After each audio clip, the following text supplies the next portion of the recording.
Hey everyone, David here. So we are in the high tunnel, and I'm going to show you. It's starting to rain, so I'm going to try to talk a little bit louder.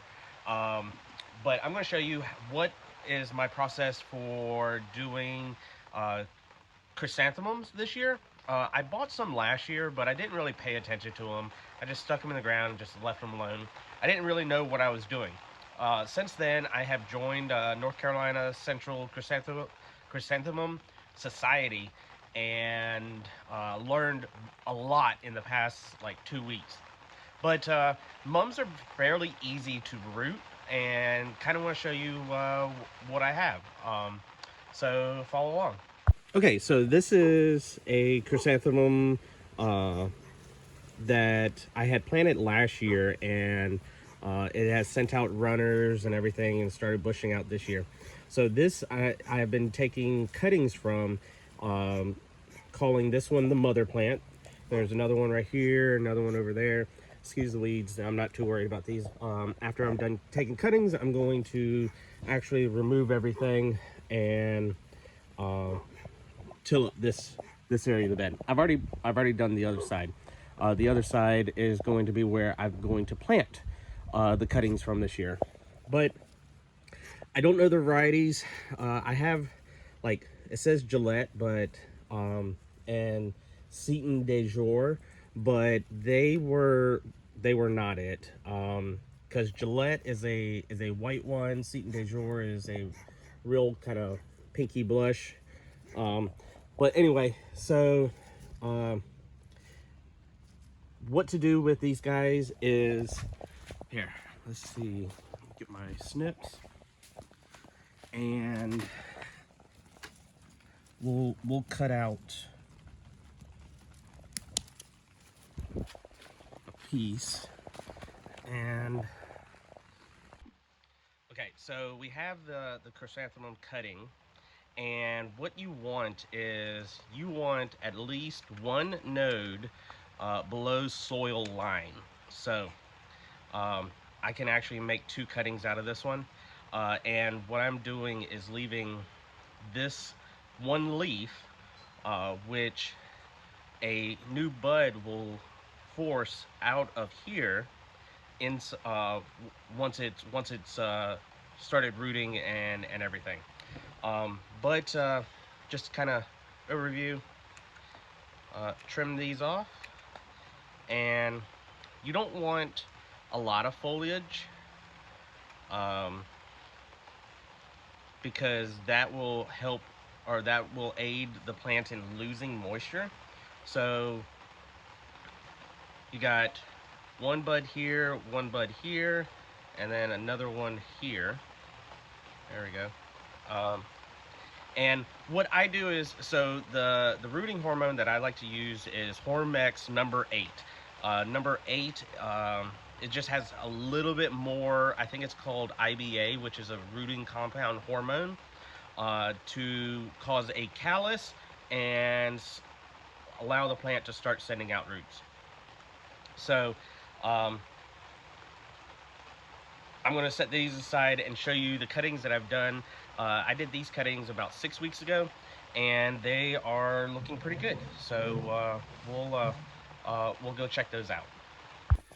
Okay, so these are the cuttings that I took about 6 weeks ago, and if you look very closely, you can see this one, it started branching out, and what I will do is, so you see the roots, they're doing very well, but they need to be planted out.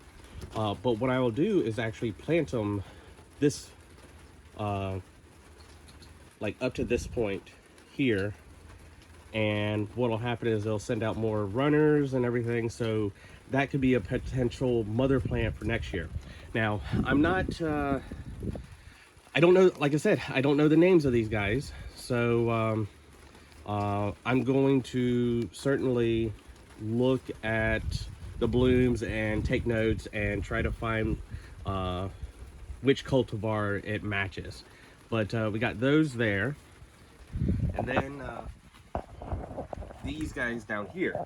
So these are named varieties. We got Shelbers, Autumn Crown, Primrose Mount Shasta, Gertrude, Crimson Tide, and all of these are doing very well. What I do here is actually, sorry, so what I did was I took cuttings off of cuttings that I had bought earlier this year, and actually this was not earlier this year, but just about 4 weeks ago, the Chrysanthemum Society, Central Carolina Chrysanthemum Society had a plant sale. So I went in, bought some plants. I bought quite a few different varieties. I think at first I bought 36 varieties, and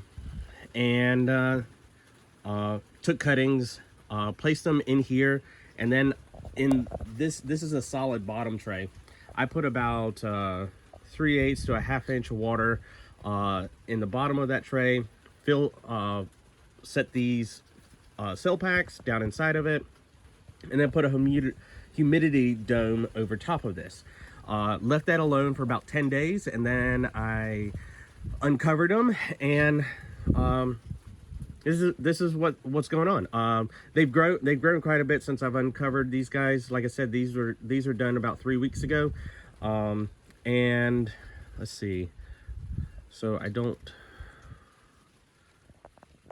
you can kind of see there that soil is being held all together. So that tells me that this one, which is Shelbur's, is rooted. We'll check this one here too. So, yep, you see nice former roots. These I'm going to let these kind of grow out a little bit longer in the cell packs. That way, they have a nice foundation of roots. But yeah. And technically, I can take more cuttings from these guys. So these are the quote-unquote parent plants for the ones that I just showed you.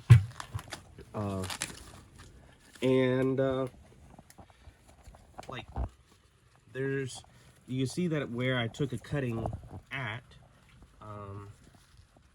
right there, let's see, right there, and this is a shoot that has come up, and I could technically take that as a cutting as well and leave this one there to grow out. But all of these here are named varieties, so I'm pretty happy knowing the names of these guys. And then I got more right here. 2 of these trays I got from the one of the former presidents of the Chrysanthemum Society. Hold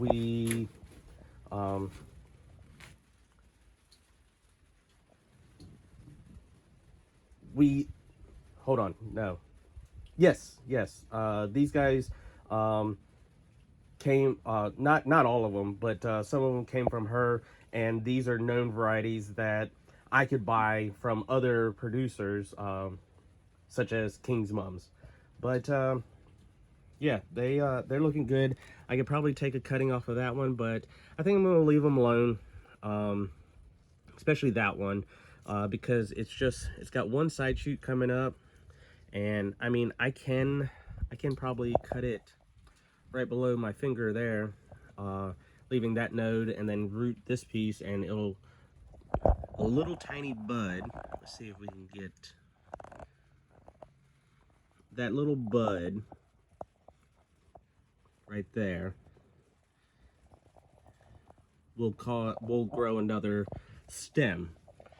So yeah, we're gonna end it here, and once I get them all planted, we'll talk about pinching and methods of doing exhibition mums, formerly known as football mums. Literally, they get as big as footballs. Anyway, if you have any questions on the chrysanthemums, feel free to give me a call, or sorry, feel free to send a message below, or And if you like what you see, feel free to subscribe. Talk to you soon. Bye.